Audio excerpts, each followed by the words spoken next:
Every country's stability and the future depends on many factors: economy, army, education, and many others.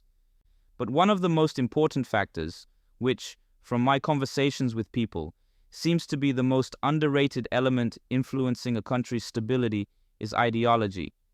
Initially, ideology might appear unimportant, since we can still make the right decisions in governance without it. We don't necessarily have to consistently refer to ideology when thinking about our next steps for the country. However, ideology remains crucial. Why? Because it shapes the direction of a country's development. Depending on ideology, society starts reshaping and living under the new rules. One of the best examples would be the Soviet Union and the newborn Turkish Republic. These nations emerged after bloody wars and, significantly, following the collapse of their former governments, monarchies. Having lived under monarchical rule for centuries, neighboring nations faced new realities, new laws, new rules in society, and the new way of governing the country. New reforms started transforming societies in both countries with fast speed. Imagine living in the Ottoman Empire, speaking your mother language your entire life, and then, due to new reforms, experiencing a sudden change in your language. It shifts from the Arabic script to the Latin alphabet, with new pronunciations, spellings, and entirely new grammar rules. This reform determined the future of the people for a century to come. It's just one reform among others that continues to shape the Turkish nation. The Soviets also implemented language reforms. Many nations' languages underwent Latinization and Cyrilization, which still defines many national languages. Despite communism's failure, decisions influenced by the ideology continue to impact nations and countries. This illustrates the immense power of ideology. However, as with communism and other failed ideologies, when an ideology starts to falter internally, sooner or later, it collapses, taking the nation down with it. If we look at what is happening with the West, we see not only the signs of something wrong, not only the problems of ideology, we can clearly see the actions made by governments which bring down everything that was built upon the Western countries. When do you think the Soviets started collapsing? When the Soviet was going through an economical crisis? No. The Soviet had many economic crises. In the beginning, after the Civil War, before the Second World War, during the war, and after it. Every country has these periods of instability. Then, when the Soviet started collapsing, maybe after the Soviet lost the technological war. It's important to have new technologies, but even without them, a country can survive, especially strong dictatorships. Look at North Korea. As a country, it still exists, and moreover manages developing new rockets. The Soviets still had a lot of factories in heavy industry and other industries. But then when Soviets start collapsing, when inside of the country, inside of the nations, inside of societies, and inside of the people's head, started growing disbelief for the ideology, or in case of Soviets, disbelief for Soviet communism. When people get told about one reality and see in real life a completely different reality, they start becoming dissatisfied. You cannot lie for decades and expect people to believe in it, especially if you ask them to give away your freedom for a marvelous future. And if you cannot lie in dictatorship, how can you expect to do that in the modern world with the internet to global information?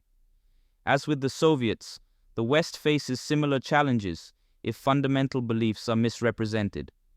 Western liberalism stands on three pillars: democracy with free speech, a market economy, and respect for the rule of law. But are these pillars as strong as they seemed? The West talks about democracy and freedom of speech, but meanwhile, we all know that almost all mass media is controlled by elites. Governments like the US monitor citizens through bank activities and social media, raising significant privacy concerns.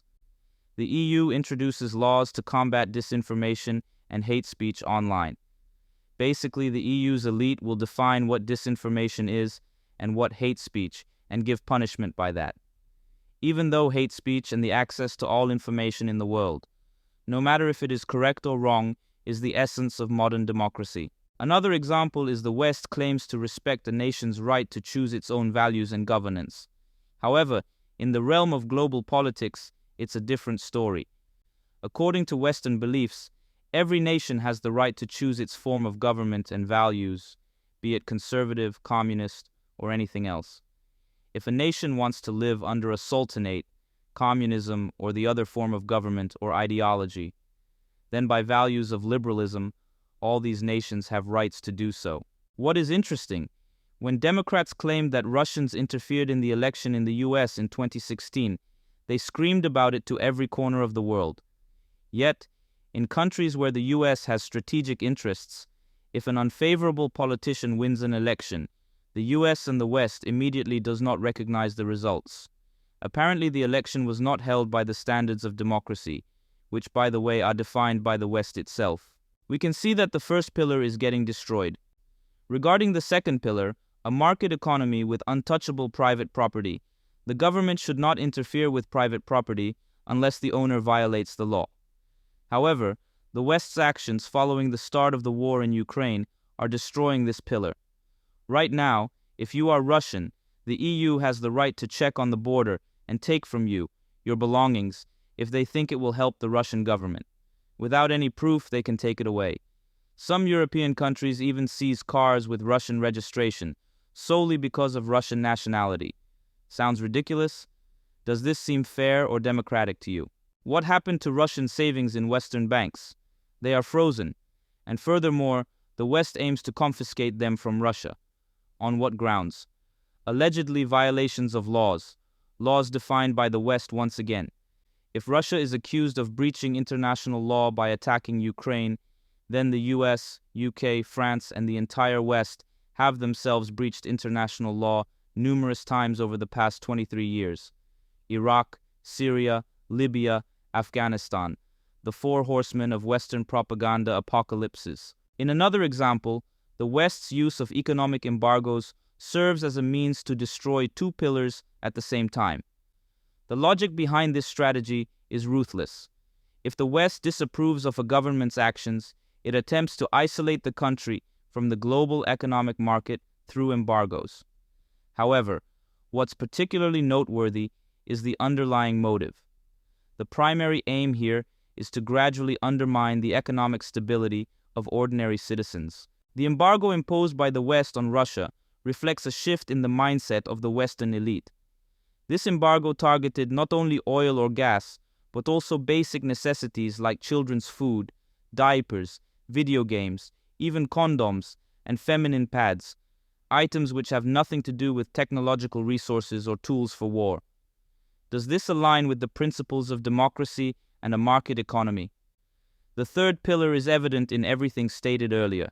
The West consistently disregards internationally recognized laws, selectively applying policies that destroy its own integrity. In our digital era, the difficulty of lying escalates as global events become accessible to all. Ironically, the West undermines all pillars itself, wielding its power against its own values. It mirrors the path taken by Soviet politicians at the end of Soviet Union, through a sequence of arrogant decisions.